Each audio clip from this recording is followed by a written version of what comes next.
please. Hello. Why did you consider it inappropriate to give the Cabinet the benefit of the Attorney General's full opinion regarding the legality of military action against Iraq?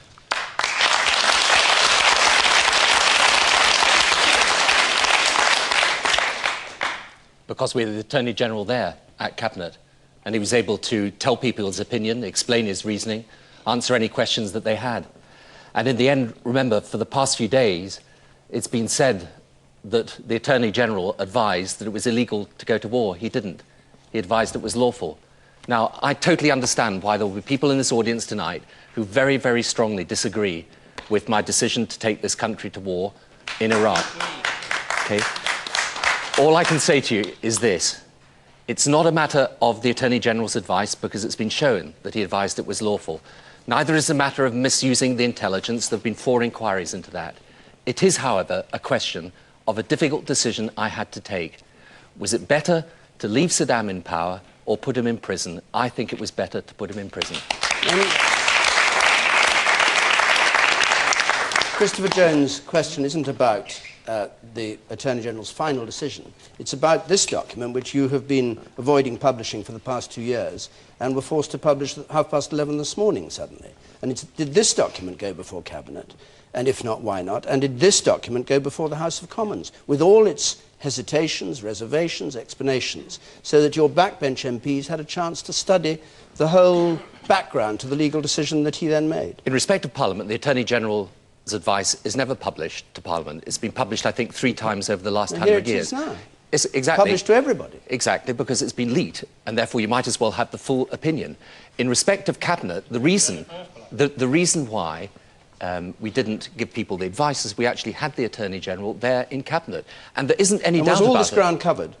The Attorney General went through his reasoning and explained to Cabinet why, in his view, there was a reasonable case that could be made that the action was lawful. Now, that is what has happened. And look, as I say, in the end, you can frame this any way you want. But the question was, when we were faced with the situation, I think it's important people understand this. Back in March 2003, we were trying to get a second United Nations resolution. We couldn't get one because France said they would not accept any resolution with an ultimatum to Saddam. In the end, therefore, I had to decide. We had 250,000 UK and US troops down there. It was a tough decision. It was a difficult one. I don't expect everyone to agree with it. I don't disrespect people who take a completely different point of view. But I'm afraid this was an occasion, there was no fence to sit on, I had to take the decision and I took it. Okay. Christopher Jones, you asked the question. Do you want to come back on that? Yeah, the thing I don't understand is, that given the importance of the decision, and I take your point that the Attorney General was there in Cabinet, but I read that opinion today and it makes interesting reading, and I just can't understand why the Cabinet, who are a bunch of clever individuals who you rely on, weren't given the opportunity to see that document as well as question the Attorney General. But because they actually had the Attorney General there in person. But what? And therefore, in a sense, what was important was that he was able to take them through the reasoning in person and say to them... But not that piece of paper. No, because he was there able to explain it orally himself. And look, in the end, the only question is, did the Attorney General advise that the war was lawful? He did. But in the end, the decision about this, it isn't really to do with the Attorney General. It was a political decision that had to be taken. Look, I've been over this ground, I don't know how many times in the last couple of years, and I totally understand why some people feel that this was the wrong decision to take. But I happen to believe, for the reasons that I gave, it was the right decision. All right. Let's hear from you, sir. Did any member of the Cabinet ask to read the Attorney General's guide? No, no member of the Cabinet asked for it because the Attorney General was there and able to take them through it personally. Right. You, madam? Was the Attorney General present at the Cabinet meeting before or after he changed his mind? He didn't...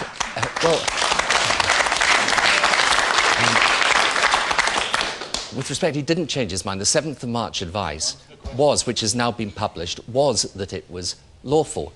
And when he came to Cabinet, he explained, as he says in his advice, of course it's better to have a second resolution, but if you can't get one, then the action is still lawful for the reasons that he gave. All right, the woman here. I think it's very interesting that you describe your decision as a political decision. What it was a political decision to support your best mate, George Bush, in his re-election campaign. The other point is you always say, oh, it's perfectly okay because Saddam Hussein is a really nasty guy. Clearly that is self-evidently true. It is also an academic point. The reality is George Bush would have invaded and removed Saddam Hussein with or without your support. Well, first of all, it wasn't an academic point for the hundreds of thousands of Iraqis who lost their life under Saddam Hussein. It was important for them. Now, you may say that I took the action simply for America. I didn't. I took it because I believed it was in the interests of this country. If we had backed away and left Saddam in power, immeasurably stronger because we had backed away, I think that would have been bad for the security of our region and our world and therefore of this country. Now, as I say, you can conduct this debate in whichever way you want, but I took that decision in good faith. And sometimes when you're sitting in my seat as Prime Minister, you have to take the decision. That's the decision I took. You've got a very difficult job. You're Prime Minister, but it is your job to make the right decision, and you made the wrong one. Well, that's your view.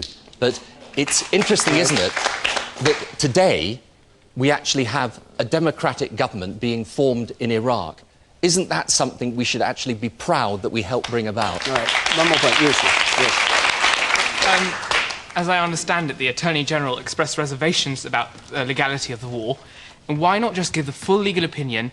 Because many MPs might have changed their mind under those circumstances. The other point is, when you presented your evidence to the House of Commons, you said it was authoritative and full evidence. I can't remember the exact words. Yet the intelligence said to you it was sporadic and patchy. That is a lie. You lie to this country, and that's why we can't support you at the following election.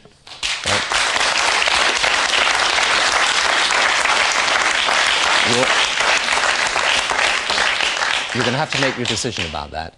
Before you make that decision, though, the interesting thing about the intelligence, and there have been 4 inquiries into this, all of which have found the same thing, that I acted in good faith in relation to the intelligence.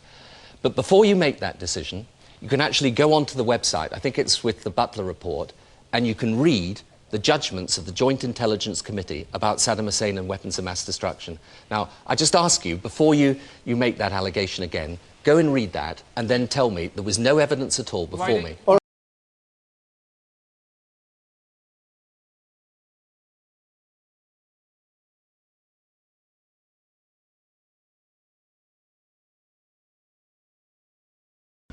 The British government has learned that Saddam Hussein recently sought significant quantities of uranium from Africa.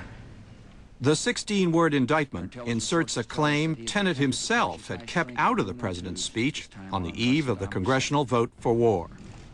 There were reservations that everyone had about this reporting on uranium from Niger, and that we had serious concerns about whether it was true. Now, how it got in there, I don't know. And that is yet to be determined.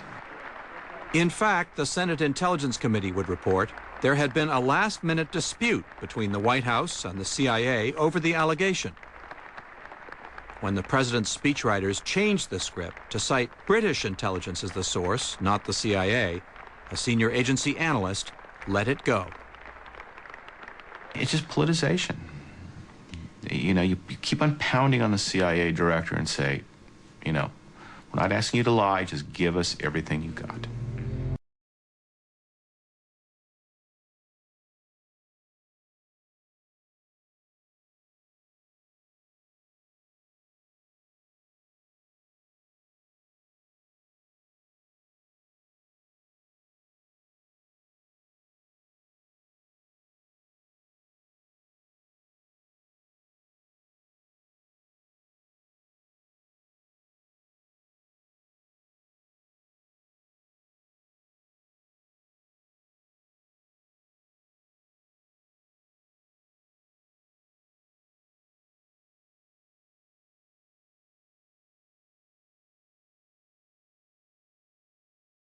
I'm a war president. I make decisions here in the Oval Office in foreign policy matters with war on my mind.